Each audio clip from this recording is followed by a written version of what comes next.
Je suis adjoint au maire de Nevers, donc je suis un élu sur ce territoire, avec une expérience que je souhaiterais aussi vous partager par la même occasion. Et je suis aussi fils d'agriculteur sur Dijon, la plaine céréalière.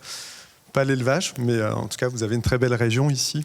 En tout cas, sur la Charolaise, la terre charolaise notamment. Mais pas que, parce qu'il y a aussi plein de belles activités économiques et industrielles sur le territoire.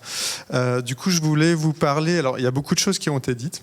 Je vais peut-être adapter un peu ma présentation pour être dans la complémentarité et peut-être laisser plus de temps aux échanges après. Le titre s'intitule « Agriculture et coopération territoriale pour une gestion durable des ressources naturelles ». Finalement, le mot le plus important dans cet intitulé, en quelque sorte, ça serait la coopération. On l'a vu, une démarche RSE de responsabilité sociétale des entreprises ou des organisations a du sens quand elle travaille en coopération avec ses salariés, ses fournisseurs, sur toute la chaîne de valeur.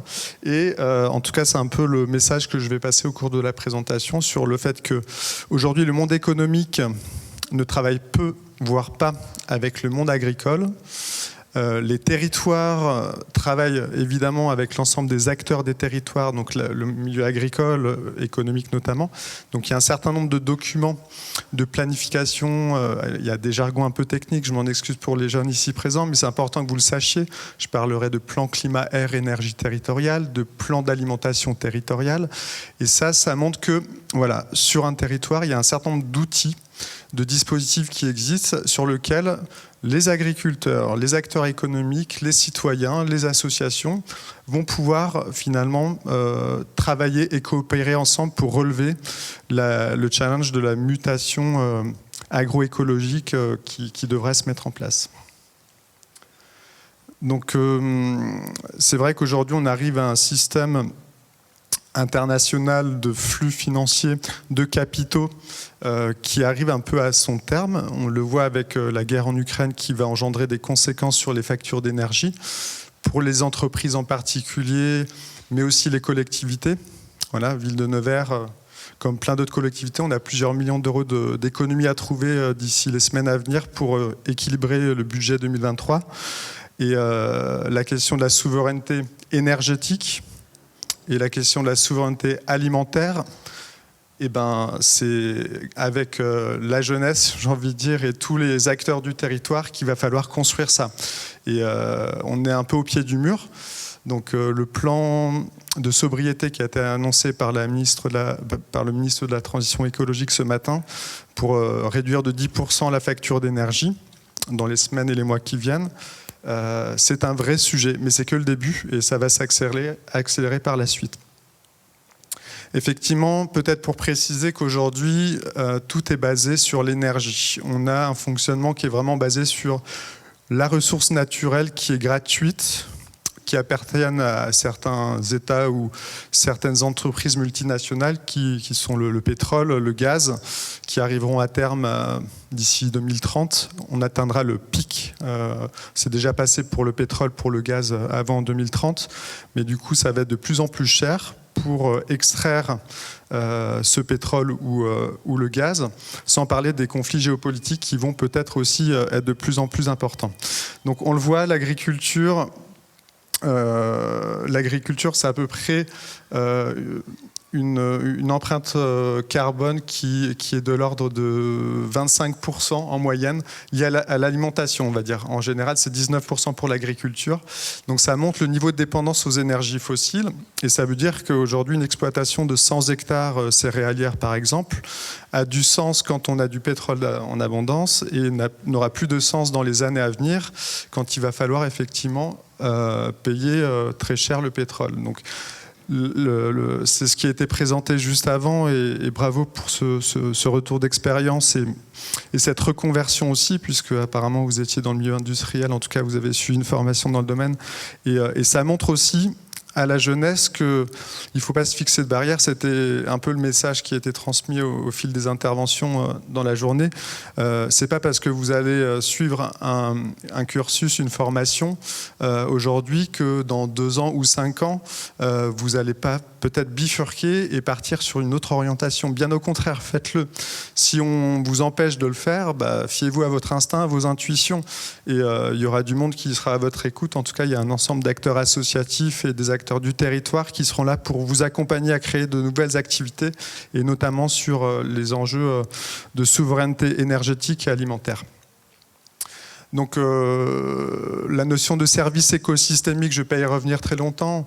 Je voulais juste insister sur la chaîne de valeur. Aujourd'hui, une entreprise dans la filière bois, qui est une filière assez développée, par exemple sur le département ou la région Bourgogne-Franche-Comté, on a du coup des pressions bois sur la ressource en bois qui fait que ça coûte plus cher, et pour trouver du bois c'est très difficile parce qu'il y a des acteurs qui ont beaucoup d'argent et qui vont l'acheter au meilleur prix. Du coup ça pousse des déséquilibres sur la chaîne de valeur d'approvisionnement des entreprises. Donc l'exemple de la filière bois, mais c'est un exemple parmi tant d'autres, et ça veut dire que quand on met en place une démarche de responsabilité sociétale des entreprises, il va falloir avant tout s'interroger sur quels sont les impacts ou quels sont les aléas ou les risques que, en tant que chef d'entreprise, une personne va se questionner, en tout cas sur comment les risques liés à ma chaîne d'approvisionnement,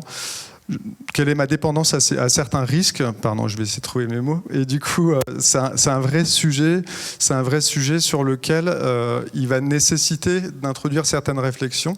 Aujourd'hui, il y a peu, voire pas assez d'entreprises, mais ça commence à venir, qui vont s'interroger sur les filières locales au niveau régional, de savoir si effectivement elles ne vont pas peut-être changer de logique, de plutôt d'acheter des produits qui viennent de l'autre bout de la planète, de pouvoir regarder plus précisément ce qui se fait à côté de chez elles. Donc ça veut dire être plus à l'écoute du territoire et de voir quelles sont les ressources qui peuvent être potentiellement utilisables pour produire différemment, de manière biosourcée, pour avoir des produits qui soient plus facilement recyclables également, qui s'inscrivent dans une démarche d'économie circulaire. Donc sur la chaîne de valeur des entreprises, c'est un vrai sujet. Pardon. Hop. Alors, je vous ai parlé effectivement de la question de documents de planification au niveau d'un territoire. Donc, ce qui est important que vous sachiez, la plupart d'entre vous peut-être le savent, j'imagine, il y a un plan climat-air-énergie territorial pour la plupart des agglomérations ou des métropoles en France. J'ai pris l'exemple du PCAET, donc en allant sur le site internet de la communauté urbaine Creusot-Monceau, où effectivement il y a des objectifs de réduction des consommations d'énergie à échéance de 2030, 14% de réduction des consommations d'énergie, avec une augmentation de la part de renouvelables, 21%, et une réduction des émissions de gaz à effet de serre. Alors vous allez me dire en quoi le plan climat-air-énergie territorial que la communauté urbaine se fixe, l'objectif c'est qu'elle puisse, la collectivité, réduire son empreinte carbone, mais avec les acteurs économiques de son territoire. Donc ça veut dire qu'il y a un travail de concertation qui doit se faire aussi pour inciter sur certaines filières, donc en travaillant avec des filières du territoire et des pôles d'excellence notamment, ou des pôles de compétitivité, un certain nombre de représentants d'entreprises qui vont mettre en place des actions concrètes pour atteindre ces objectifs-là. Et donc l'agriculture, finalement, elle a un rôle systémique dans le cadre de ces plans climat-air-énergie territorial, puisque sur la question de la ressource en eau, par exemple, donc il y a 60 actions qui s'inscrivent sur 8 thématiques dans le cadre du PCAET du Creusot-Monceau.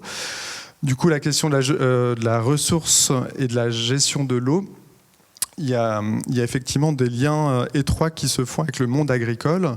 Donc c'est quelque chose qui est important de souligner sur le fait que l'agriculture, et ça a été évoqué dans les précédentes interventions, par rapport au système naturel et les écosystèmes, c'est central.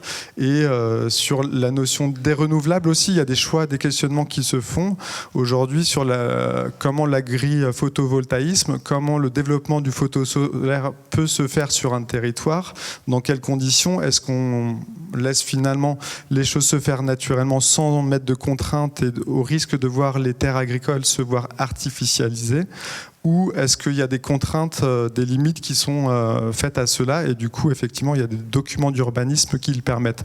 Mais c'est des questionnements qui se font sur chaque territoire pour répondre à ces enjeux de transition énergétique et aussi alimentaire, pour ne pas avoir trop de concurrence, de laisser, on va dire, de la place suffisante pour les exploitations agricoles futures. Un autre document de planification, donc c'est le plan d'alimentation territoriale. Je ne sais pas si vous en avez connaissance, mais c'est un vrai outil sur lequel la collectivité et les acteurs économiques des territoires s'appuient actuellement. Donc en Bourgogne-Franche-Comté, il y en a un certain nombre. Sur le département de Saône-et-Loire également, et notamment sur le Creusot-Monceau. Et du coup, ça permet de réunir tous les acteurs de la filière autour de l'agriculture pour développer les filières courtes, par exemple. Donc ça associe évidemment les agriculteurs et les producteurs, mais aussi d'autres parties prenantes. Et l'objectif, c'est de pouvoir assurer une alimentation la plus en filière courte et la meilleure, une production la moins impactante pour l'environnement. Donc c'est un élément important sur lequel les territoires peuvent s'appuyer en travaillant avec du coup des acteurs économiques qui existent ou des porteurs de projets qui peuvent créer une légumerie par exemple avec un objectif de réimplanter de nouvelles entreprises sur cet exemple-là pour illustrer que finalement les plans d'alimentation territoriale c'est un véritable outil et levier pour agir pour la souveraineté alimentaire territoriale. Je voulais évoquer un point important aussi, puisque vous le savez, peut-être la loi climat et résilience, elle a été votée il y a peu de temps de cela, et on a entendu parler juste avant du développement des zones urbaines avec de plus en plus d'artificialisation des sols, et c'était problématique parce qu'effectivement ça limite le potentiel de développement de l'agriculture, et donc il y a une loi qui permet de viser le zéro artificialisation nette d'ici 2050. Donc l'idée c'est qu'à partir à échéance de 2050, on ne puisse plus augmenter les surfaces qui vont consommer de l'espace naturel. Donc ça, c'est un sujet qui est important, qui a été traduit au niveau régional, ce qu'on appelle le SRADET. Donc il y a le conseil régional qui a imposé à toutes les collectivités et territoires de la région, au travers des SCOT, des schémas de cohérence et d'orientation territoriale, et les plans locaux d'urbanisme. Donc ça se traduit dans des documents d'urbanisme locaux où on va trouver du coup de plus en plus de contraintes et ça va engendrer des effets bénéfiques, c'est-à-dire que on va essayer de se préoccuper des friches industrielles par exemple pour mieux les occuper et réinvestir des endroits qui étaient à l'abandon. Ça va coûter effectivement peut-être plus d'argent, mais en tout cas c'est au bénéfice du patrimoine naturel. Donc c'est des choses qui sont intéressantes, qui peuvent être vues comme une contrainte pour certaines petites collectivités, puisque effectivement elles souhaiteraient se développer pour certaines d'entre elles, et cette loi du coup peut être contestée dans une certaine mesure par rapport à cela. En tout cas, pour revenir sur un autre cadre aussi européen qui concerne évidemment l'agriculture, c'est la loi sur la taxonomie. Je voulais vous en parler puisqu'aujourd'hui, au niveau de l'Europe, il existe un système qui permet d'orienter des flux financiers vers des mesures agro-environnementales, et c'est vraiment intéressant puisque ça permettra d'apporter une meilleure rémunération aux agriculteurs, et donc ça c'est quelque chose qui existe depuis peu. On va le voir juste après, il y a deux exemples, mais dans l'idée de dire que les exploitations agricoles, elles vont pouvoir, par la plantation de certaines cultures intermédiaires, pour la plantation de haies par exemple, ou par d'autres pratiques culturelles qui vont être en faveur du climat et de la fertilisation des sols. Du coup, ça va permettre d'avoir d'autres sources de revenus autres que de celui de produire des céréales. Donc ça, c'est des mécanismes qui sont nouveaux et qui vont permettre de réinventer cette nouvelle agriculture pour trouver de nouveaux leviers financiers.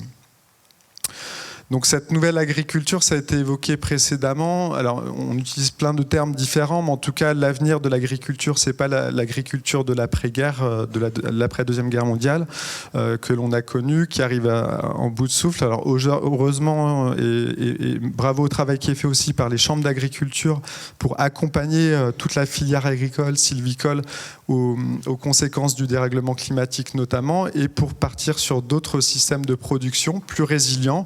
On le voit, ça a été présenté précédemment, mais avec quelques illustrations, mais je peux en reprendre quelques-uns sur la question de la diversité des graines, diversité génétique en fait, de pouvoir réintroduire certaines productions végétales qui étaient abandonnées et dans l'objectif de ne pas produire que 60 productions globales au niveau international qu'on retrouve dans beaucoup de pays, mais d'avoir une multitude de semences. Donc ça, c'est des sujets qui sont importants et sur lesquels il va falloir se réinvestir, mais du coup, c'est très encourageant de voir ces initiatives locales qui ont été présentées juste avant. Et plein d'autres exemples, mais je ne vais pas les redétailler. Mais en tout cas, ce qui est important de savoir, c'est que la jeunesse notamment et les nouveaux métiers qui vont être liés à cette nouvelle agriculture, elle va être source d'emplois, énormément d'emplois. Le Shift Project qui a fait des études par rapport au scénario de transformation de l'économie française pour atteindre l'objectif de neutralité carbone, annonce plus d'1,6 million emplois autour de ces nouveaux métiers. Et je crois que c'était évoqué, c'est 500 000 exploitations agricoles de mémoire, ou personnes, j'ai plus le chiffre exact, sur les exploitations en France. Donc on voit qu'il y a un potentiel de développement de nouveaux métiers, de nouveaux emplois qui est considérable, sur lequel il va falloir se réinvestir. Donc ça veut dire que les territoires aussi doivent être en capacité de miser sur de la formation et de la montée en compétences sur des métiers qui n'existent peut-être pas aujourd'hui, qui devront du coup trouver leur place si on veut avoir cette souveraineté alimentaire. Alors pour faire le lien avec le thème de la journée autour des objectifs de développement durable, pour un territoire, il y a la démarche Ajadin 2030 qui va permettre de pouvoir très précisément sur la question de l'agriculture. Donc il y a un certain nombre d'indicateurs qui existent. Donc c'est l'objectif de développement durable numéro 2, fin 0. Et là, donc que ça soit pour un territoire ou pour une entreprise qui va structurer sa démarche RSE, elle va pouvoir évidemment se fixer des objectifs concrets. Et le message que je voulais passer, c'est notamment auprès des entreprises ici présentes qui n'ont pas forcément de lien direct avec le milieu agricole. Elles peuvent effectivement s'interroger sur comment elles peuvent contribuer à la structuration de ces nouvelles filières agricoles sur leur territoire pour imaginer des coopérations.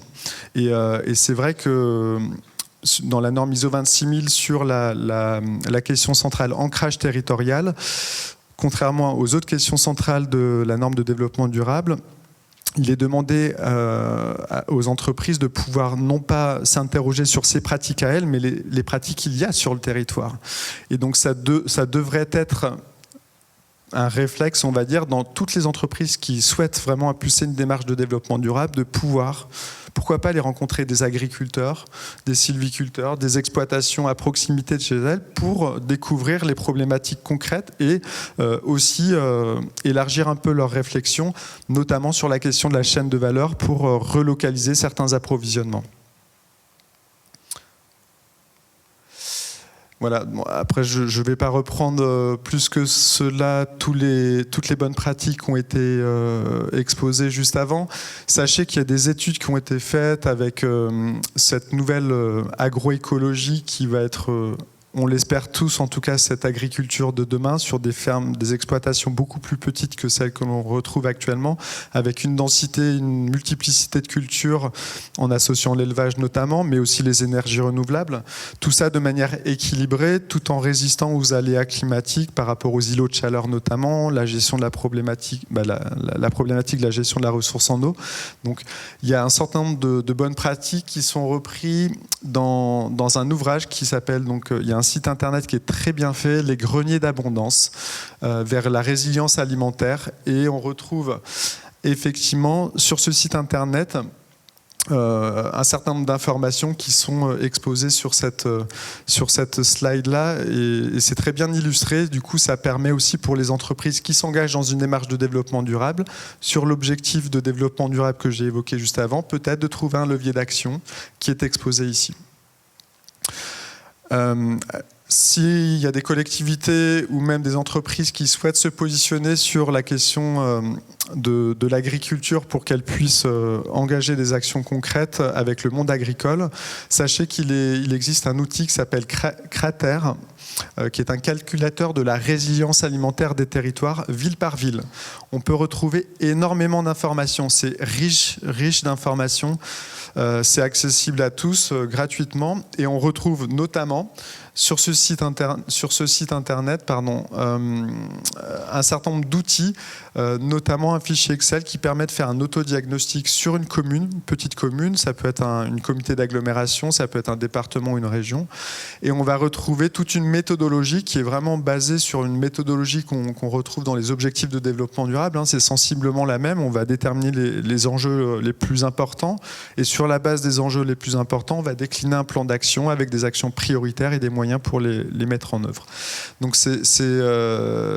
aujourd'hui, voilà, c'est vraiment quelque chose d'intéressant de pouvoir capitaliser sur ces outils qui sont accessibles, et les données statistiques aussi qui alimenteront vos réflexions. Et donc ça a été évoqué notamment sur la question de la rémunération des agriculteurs, des sylviculteurs ou un certain nombre d'acteurs du monde agricole. Aujourd'hui, il n'y a pas assez d'interaction, et j'en profite pour remercier aussi le travail que vous faites à l'Agence régionale de la biodiversité, parce que c'est essentiel, les interactions entre le monde économique et le monde agricole, ou même de manière générale qui protège le patrimoine naturel. Aujourd'hui, on pense toujours agriculture, c'est produire de la viande, c'est produire du lait, c'est produire des céréales. Et demain, ça va être autre chose, ça va être de créer d'autres services pour préserver nos territoires. Alors c'est déjà le cas avec le soutien du Conseil régional, notamment sur les bocagères. Il y a énormément de dispositifs qui existent, mais ça va aller beaucoup plus loin avec des systèmes de compensation financière, notamment pour faire de la compensation carbone et préserver la biodiversité, notamment par l'action de l'Agence régionale de la biodiversité. Il y a d'autres leviers d'action qui existent. Un outil, par exemple, qui existe au niveau européen. Une exploitation agricole peut tout à fait, donc ça existe depuis peu de temps, depuis la taxonomie qui existe depuis quelques mois, où un exploitant va pouvoir effectivement évaluer son projet de réimplantation de haies ou de nouvelles espèces culturelles ou pour capter du CO2, et du coup il va pouvoir estimer l'argent qu'il va finalement permettre d'équilibrer cet investissement pour préserver le patrimoine naturel. Donc c'est une source de revenus supplémentaire. Et enfin, je voulais terminer sur un dispositif qui existe, qui s'appelle le label bas carbone, qui s'inscrit toujours dans cette logique d'apporter des moyens financiers aux acteurs des territoires pour préserver les écosystèmes, où une entreprise ou une collectivité sera financeur sur un projet qui est labellisé, le label bas carbone. Donc ça veut dire qu'aujourd'hui, on peut retrouver des projets labellisés, et les entreprises qui souhaitent contribuer dans le cadre de leur action RSE sur la préservation du patrimoine notamment, ou des services écosystémiques, vont pouvoir du coup soutenir financièrement des projets labellisés qui vont contribuer à la neutralité carbone pour 2050. Voilà.